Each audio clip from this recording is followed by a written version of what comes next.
guys, I'm April and welcome to my channel. I'm going to be documenting my infertility journey and why I have chosen to go the Invocell route and what led me up to taking that route. So yesterday I made my first video ever, and that was me unboxing the Mandel's Pharmacy Invocell medication. So I actually got my prescription early because I was going to be on the October Invocell cycle, but at the last minute I have decided to go ahead and go with the surgery. So I'm actually not going to be on the October cycle anymore. I'll be doing the November cycle. But I already had my prescription, so I wanted to go ahead and get it at my house. That way I'm not freaking out about it, and have it there and ready. And that's just one less thing I have to worry about in the future. We are actually in southern Texas in Houston, and it's been hot as heck all year long, and we are actually at the park right now, me and my dog Poochie. So you'll be seeing her in the background and whatnot. Now, I haven't taught myself how to edit videos yet. We're going to be doing this the old school style, but I'll just be showing you pictures on my iPad as we go, and kind of so you can see like what I'm talking about, make it a little easier. If y'all have any questions, or if I don't cover everything, which I'm not going to, y'all, just comment below and I'll try to make another video and see if I can be more help to y'all. I'm still going through the process. I haven't even done the Invocell month yet.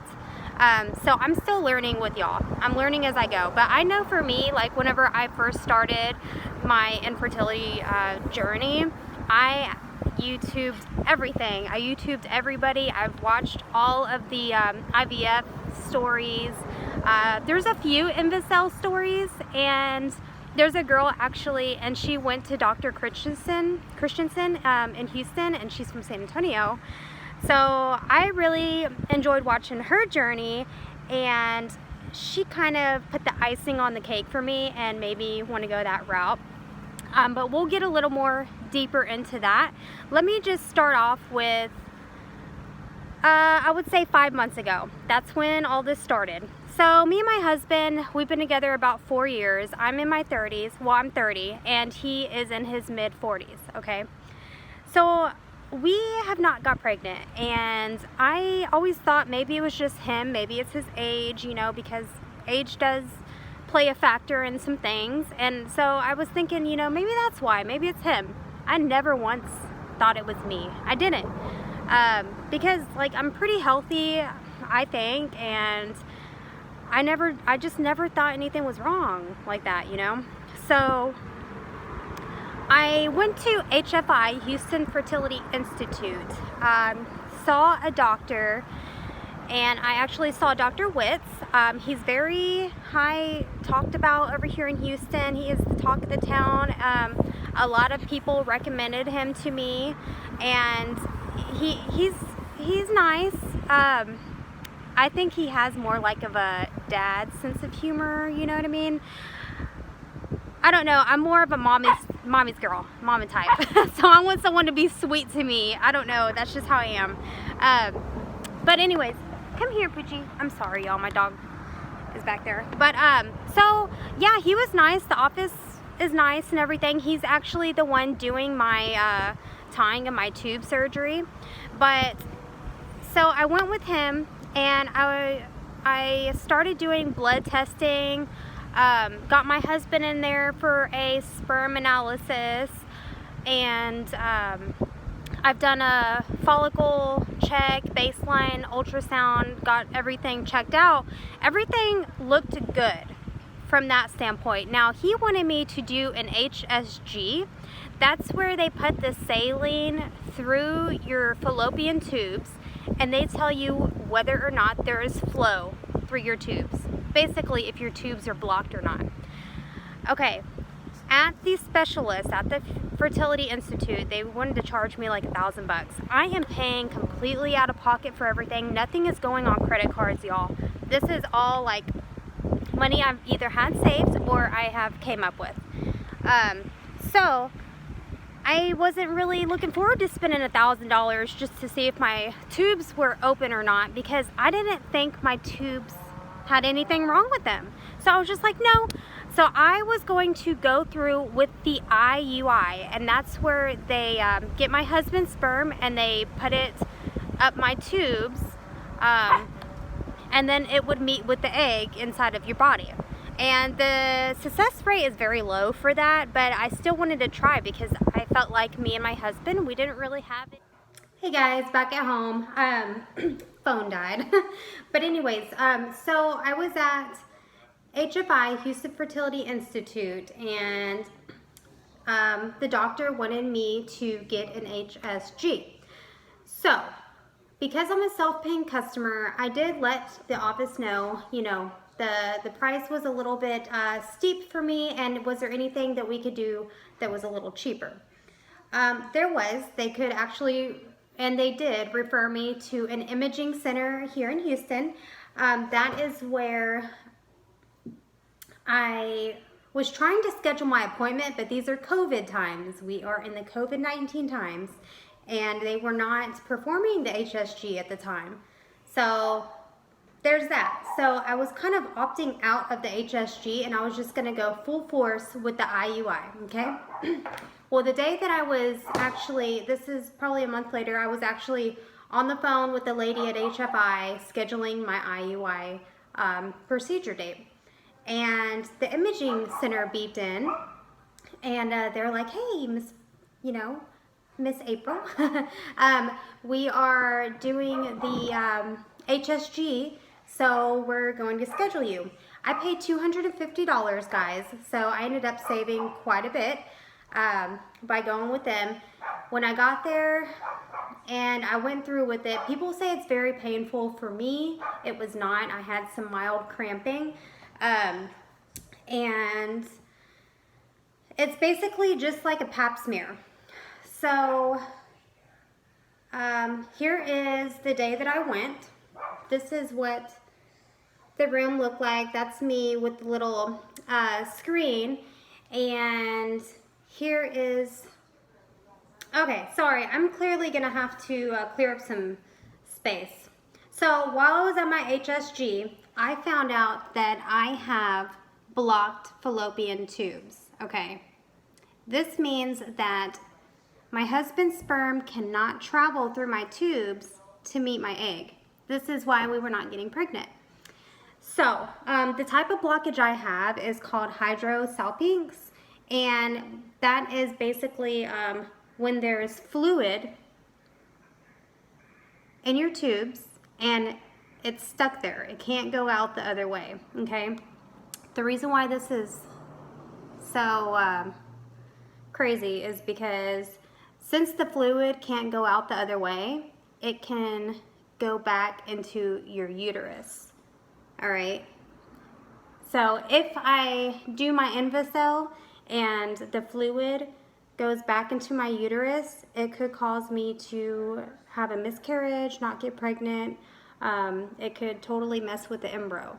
So again, I was going to take the cheaper way out and not go through with the tying of the tubes. But I am an overthinker, and I have actually thought a lot about it. And I talked myself into going ahead and going through with the procedure. I'm in a lot of Facebook groups, and everyone that has Hydrosalpinx, they have went through with either tying their tubes or removing them, because that increases your success rate by 50%. I mean, it's quite a bit. There are, I'm sure, people that go through without fixing the tubes, but I just don't feel good about going through with the whole thing and the motions and everything, and not knowing that I did not do everything that I could for this baby. So I have that scheduled for October the 12th, and I'll be getting my tubes tied. Dr. Witz is going to do that for me. That is costing me $4,500, and I'll be under anesthesia that day. My little sister is going to go with me and take me there. That way my husband doesn't have to take off work that day, so that's very sweet of her. So when I started my journey, I was trying to get pregnant, you know, naturally and tracking my ovulation and all of that, but honestly there's no sense in me doing that now since I can't get pregnant naturally. So that means since I'm tying my tubes, guys, I'll be done. After we have this baby, if my husband and I want to have another one, we'll have to do the whole process over again, and we're both okay with that. I did try to unblock my tubes naturally. I saw a lot of ladies on YouTube, and they were drinking the Chinese herbal teas and taking the serapeptase or teas, however you say that. For me, it did not work. I did all that for a month, and when I went to my new fertility specialist, she could still see the Hydrosalpinx in the ultrasound. So I was just like, you know what? I'm gonna take care of this. I'm gonna stop taking all this extra stuff that I don't need to be taking. Speaking of medicine, this is what all that looks like to unblock your tubes naturally. This is all stuff that I found online, guys. Doctor did not tell me to do this. If you have problems with Hydrosalpinx, I'm sure that you've already Googled it, and you know, because Google is our best friend, right? So these are the Chinese herbal teas, and then I had the Dong Quai, I guess that's how you say it, and the serapeptase. And again, didn't work for me. It has worked for some ladies, so I'm not gonna knock it, but for me, it did not. While we're on the medicine, my husband has been on the fertility blend. We got this from GNC, and this helps with the sperm quality, motility, and all of that good stuff, or it's supposed to. So he's been on this for about 2 months now. They say to take stuff for 3 months before you can actually see the results. So I guess we'll know whenever we go in next month. This is the female version of the fertility blend, and this helps with your egg quality. So I have been on this for the same amount of time. I've also been taking prenatals. I've switched through a couple of different ones. All this stuff started getting a little pricey, so I just went with the regular one a day this last time, and it's been working fine with me. I am taking COQ10. Dr. Kristiansen does ask all of her ladies to take this, and also the men. It's so hard to get my husband to take anything. He is Asian, and he believes in the all-natural remedies. But I was fortunate enough to get him to at least take this one. So he's been very good about that. Speaking of Dr. Kristiansen, Dr. Kristiansen is in Houston, Texas. She is an Invocell doctor, fertility specialist. This is what her office looks like in the waiting room. It's very nice, and that is another view on my foot. Okay, this is inside of the consultation room. I went prepared. I had my notes. I had all my medicine I was taking. Everything that I wanted to ask her, I already had it jotted down. And so I already knew. I've done tons of research on this stuff before I even went into her office. So I knew exactly what I was going in and doing. We are COVID-19 times, guys, so don't forget to wear your face mask and wash your hands, okay, because that's what we do.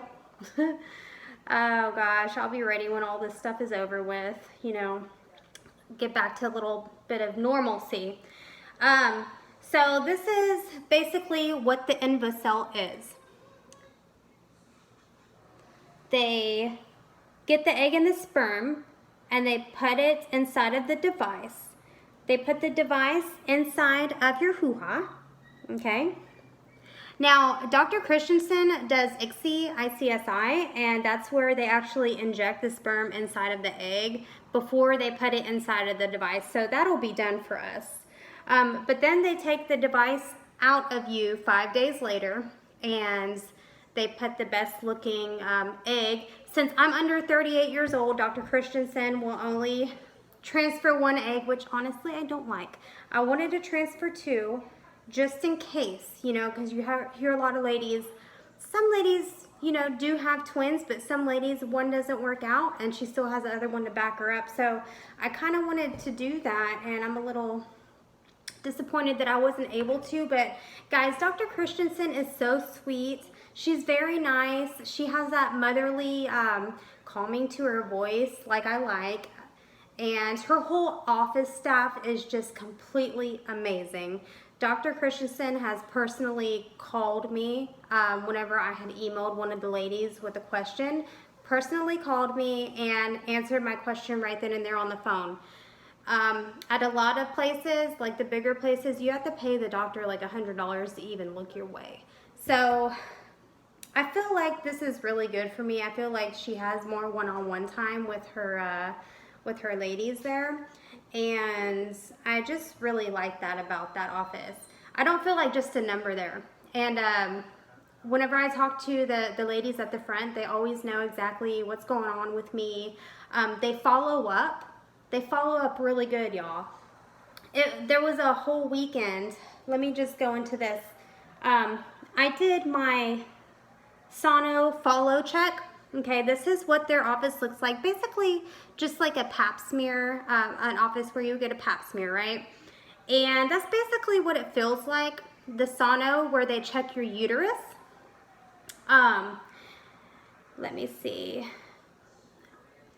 Uterus, okay. So here is what my uterus looked like, nice and open right here, and they said it would look perfect. Perfect uterus. So that was good to hear. When I was getting the Sono saline something, I forgot what it's called, I'm so sorry guys. But it's where they squirt the saline in your uterus and make sure that you don't have any. Okay guys, I'm sorry. I have like so many photos and whatnot on my phone. I just have no storage for this video. So I am actually on my iPad now, and I'm going to be talking to y'all through that. So the Sono, nothing bad happened during it. It didn't feel bad or anything like that, but I'm telling you, that night I was in so much pain. And I really believe I developed some kind of infection or something during it from something. I don't know what happened, but I was like hunched over and I couldn't walk for like 2 or 3 days. I had sharp pain down in my abdomen, and it was just horrible, horrible pain, guys. And I just don't know what to say about that. I don't think that's normal. I don't think most females go through what I went through with that.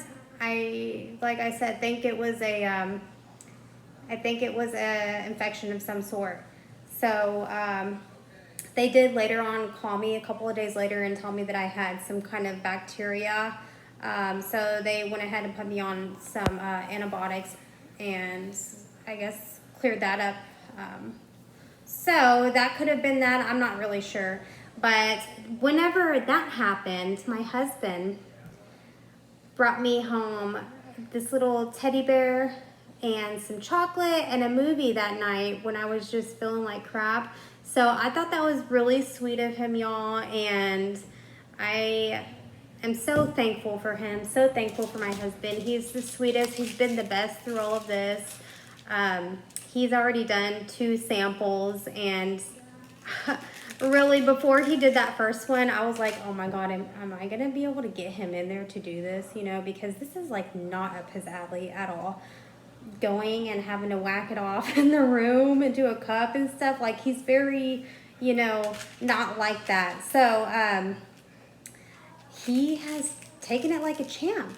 Now, I did have to tell a little white lie the day that, they were getting his blood drawn, because he is such a baby, y'all. He is such a baby about getting his blood drawn, needles, anything like that. So I had to tell him, babe, they're only going to take 1 tube of blood. Well, he got in there and found out that they were going to take 2. So I'm just so thankful that he went through with that, because I don't think he's ever had his blood drawn. I don't.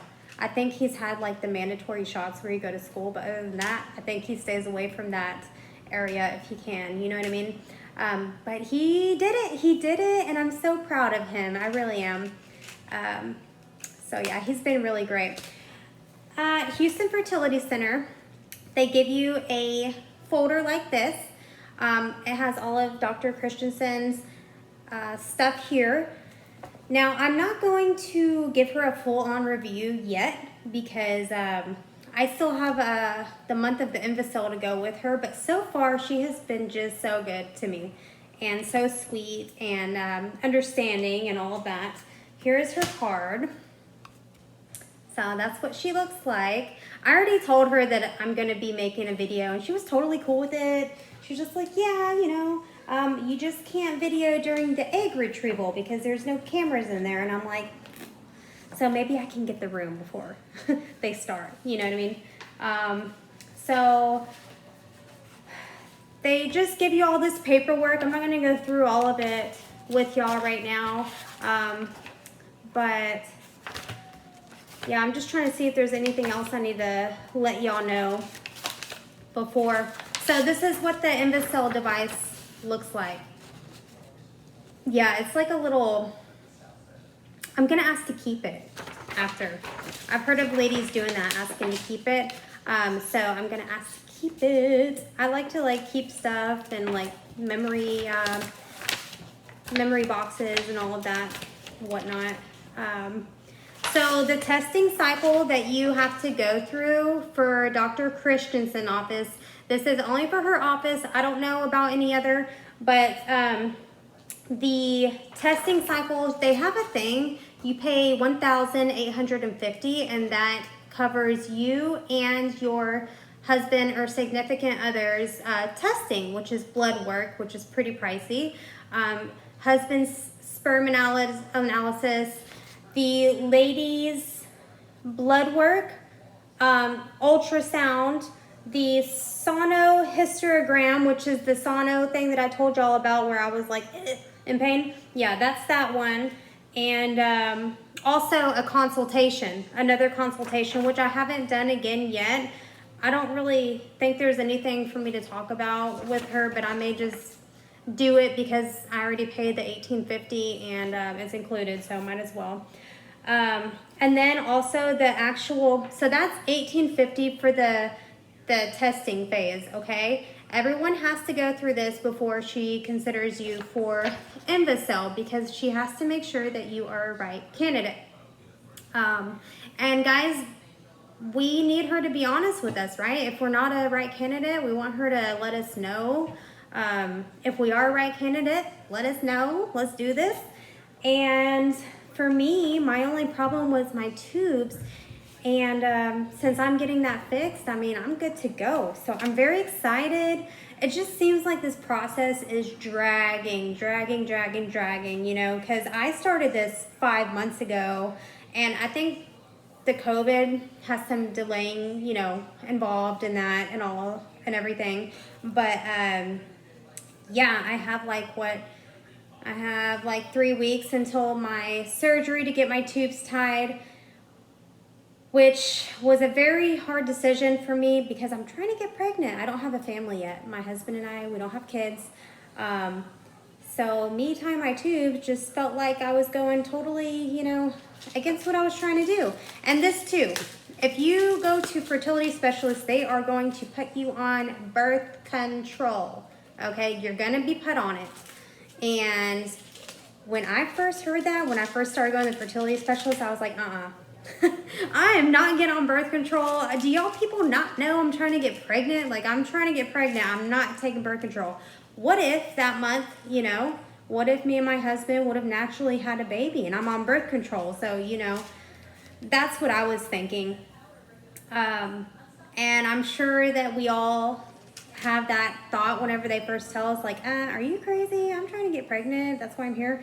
But no, it's what all of them do, or I don't know about all of them, but I know all of the ones I've heard about, and at least the 2 that I have been to in Houston, all want you on birth control because it helps them keep track of everything, of your period, your cycle, and whatnot. And also, like the stuff like the sono and the saline stuff, they need to make sure you're not pregnant before they go through with that, you know, and they don't want to like be held responsible for you having a miscarriage or something if you are pregnant, or anything like that. So I believe that's why they do the birth control. I'm sure there's a lot of other reasons too. Like I said, guys, bear with me. I'm going through all of this like with y'all. I am no expert. I am no doctor by all means. And I'm just learning as I go, and I'm making the video because I have watched the crap out of YouTube people. I've watched it. I mean, the YouTube ladies that have been through IVF and all that, I mean, y'all are champs. And I'm about to go through it too. You know, the Invocell. It's like IVF is a lot more medication. Invocell is like medication for what, 10 days? But I'm so excited, guys, to go through this. I'm so excited to have our little baby, and we are in the midst of building our brand new house. So we're transitioning from, we had to go from our old house, now we're in an apartment waiting for our new house to be finished being built. So that should be done in December, and if we get knocked up at the end of November, then that means we'll have a little Christmas announcement to make. So I'm very excited about that, and we'll just have to see. We'll have to see. Fingers crossed, lots of praying, you know, involved. And guys, good luck. Sending all the baby dust to y'all. And I really hope that y'all enjoyed my video, and please give it a thumbs up. Hit the subscribe button if you would like to follow my Invocell journey, and I will see y'all in the next video, guys. Bye.